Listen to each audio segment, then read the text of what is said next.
көчөгө чыкканда азыркы учурда өтө этият болуш керек. Өзгөчө мен айткым келет, биринчиден бул биздин кары адамдарда адам 60-тан ашкандан кийин сөөктүн составынан кальцийлер чыгып кетет дагы, сөөк өтө борпоң, анан жумшак болуп калат. Мисалы жаш адам жыгылганда тайып кетип, анын сөөөгү сынбашы мүмкүн, бирок кары адамдар, жашы улгайып калган адамдар сөөөгү бат эле сынып кетет да.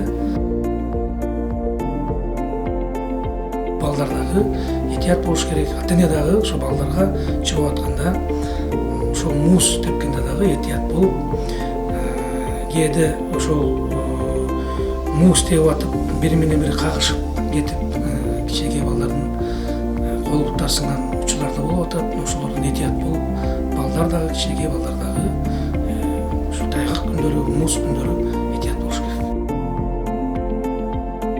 Эң биринчи жыгылып баратканда башты сакташ керек. Ошо башы менен жерге, музга тийбегенге аракет кылыш керек.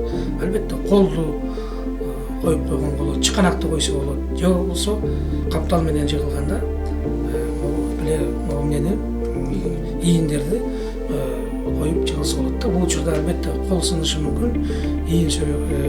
Кол сөөктөрү, манжа сөөктөрү да сынышы мүмкүн. Бирок ошол учурда биз башты жана омуртканы, жан башты сактап калабыз да бул учурда. Мунун да өзүндө бир ушундай бир эмеси бар, эрежеси бар, сөзсүз түрдө. Бирок дагы айткым келет, өтө этият болуп, мындай көчөгө чыкканда муздан этият болуш керек. Баллон теппегиле, баллон саткандар баллону баары сатпагыла, белин чыгарып койгула. Бул деген эч кандай спорттун түрүнө жатпайт. Бул жалаң эле кырсыкка гана алып келет. Жылына бизде жок дегенде 300-ке жакын адам ушу баллондон жабыр тартат. Ал бизге келген гана, бизге келбегендер канча, башка мекемеге баргандар канча, район, областтарга баргандар.